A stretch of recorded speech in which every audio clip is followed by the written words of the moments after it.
आज हम इस कलयुग में माया के पीछे इतने स्पीडतन लग गए, इतने अंधे हो गए हम। ना तो हम शर्म कर रहे हैं, ना कोई आगा पीछा देखते हैं, ना भाई बहन को देखता है, ना बहन भाई को देखती है। सिर्फ अपना ही स्वार्थ देखा जा रहा है। माता पिता की तरफ से भी श्रद्धा इस माया ने गणी हटा दी। तो परमात्मा कहते हैं माया इस जीव की सबसे बड़ी शत्रु है। और तुम तत्व ज्ञान से अपरिचित होने के कारण ये भूल गए हो कि जो तुम्हारे प्रारब्ध में है वही तुम्हें मिलेगा, उससे अधिक न तो आप ग्रहण कर सकते। और मान लीजिए कोई तिगड़मबाजी करके 1,00,000 2 लाख रुपये इधर उधर से ऐंठ भी लिए तो वो ऐसे ही जाएंगे, क्योंकि आपके भाग्य में नहीं है। और परमात्मा कहते हैं यदि तेरे भाग्य में कुछ नहीं है और तू अपने सोच से, अपने क्रियाओं से धनी बनना चाहता है, वो कौन सा तरीका है जीव का? 2 नंबर का काम कर लूँ, मिलावट कर दूँ, दूध में पानी डाल दूँ और जैसे रिश्वत ले लूँ, इस प्रकार से हम धनी बनना चाहते हैं। या चोरी कर लूँ, डाके मार लूँ, ये धनी कभी नहीं हो सकते, ये भूल है आपका। इस तरह धनी नहीं हुआ जा सकता। मान लीजिए आपने 1-2 लाख रुपया इकट्ठा कर भी लिया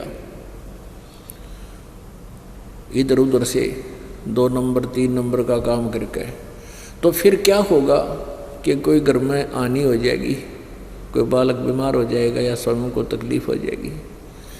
और आजकल की इतनी महंगी औषधि, इतना महंगा उपचार हो गया, तो वो पैसा भी जाएगा और कष्ट भी उठावेगा, क्योंकि बीमारी रोग या कोई मुकदमा शुरू हो जाएगा, या कोई पैसा लेकर दे को नहीं, रोज का नया झगड़ा। तो वो पैसा जो तेरे भाग्य में नहीं था और तूने इधर उधर से दो चार करके इकट्ठा कर लिया, वो तेरे पास रह नहीं सकता। लेकिन वो पैसा जो इकट्ठा करने में जो पाप किए थे वो तेरे बैड अकाउंट में लिखे जाएंगे।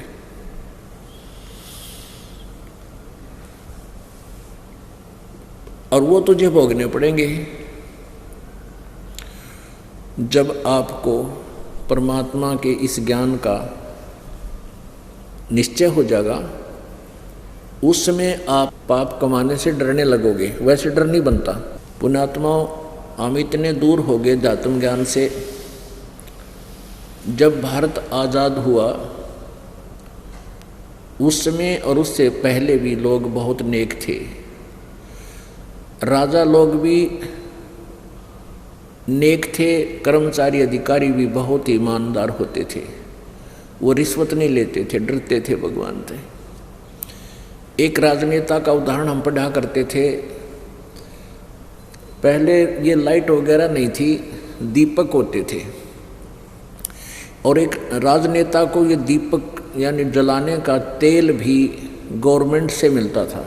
जैसे रात्रि के समय भी वो काम करते थे राजनेता। तो कहते वो राजनेता रात्रि में अपना कोई सरकारी कार्य का काम काज पढ़ रहा था, कोई फाइल देख रहा था, उसका मित्र आ गया। उसके मित्र के आते ही उसने वो सरकारी तेल वाला जो दीपक बंद कर दिया और दूसरा जगा लिया। तब उसने पूछा कि क्या इसमें तेल खत्म हो गया था, आपने दूसरा दीप जला दिया?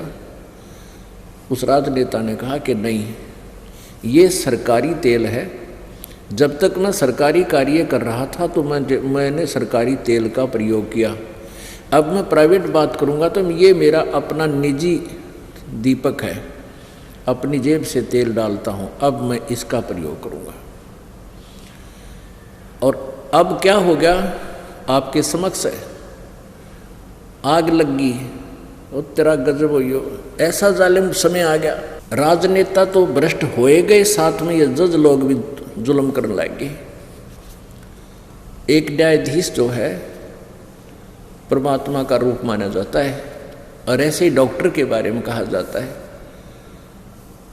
और बहुत सी दंत कथाएं और सच्चाई इन लोगों के बारे में प्रकाश में आ रही हैं। ये बहुत ही खतरनाक समय गुजर रहा है। अब इस समय में केवल ज्ञान की आवश्यकता है और कोई समाधान नहीं हो सकता। जब इस प्राणी को डर लगेगा भगवान से, हम छोटे छोटे से थे तो हमें धार्मिक शिक्षाएं उदरती अपने ही परिवारों से ऐसे मिलती थी, जैसे कोई भी गलती करता था नो क्या करते माता पिता कि तुझे पाप लगेगा, ऐसा ना करना। तो हम डर जाते थे। आपस में भी बच्चे एक दूसरे तो कहते तू ऐसा कर रहा ना तुझे पाप लगेगा, तो वापस हाथ हो जाता था। और आज कोई किसी को कहे कि तू शराब मत पी, चोरी ना कर, छोटे बच्चे आपस में भी कहते हैं कि तुझे पाप लगेगा, तो क्या कहता है लगने दे लगने दे। तो डर तो रहा है को नहीं, ज्ञान रहा नहीं, बकवादें सारी शुरू होगी। तो अब ये धीरे धीरे इस ज्ञान से ही समाप्त होगा, ज्ञान से ही बात बनेगी। ज्ञान से डर लगेगा, जब डर लगेगा जो पता इस बोतल के अंदर विष है और उस विष को कौन खाएगा, हाथ भी ना लावे, बहुत दूर दर देगा उठा कर, बच्चे भी ना खा लें। तो रिश्वत और 2 नंबर के कार्य का जो पैसा आप अपने घर में प्रयोग करते हो, कुछ दिनों के बाद आपको अपने परिवार को विष देने की जरूरत नहीं पड़ेगी, वो विष का काम करेगा। बहुत से प्रमाण देखे इस दास ने। पहले तो इतना था नहीं, जब ये नाम लेने के बाद भी इस दास ने 7-8 वर्ष नौकरी की। उस दौरान फिर आंखें खुली। एक कमिश्नर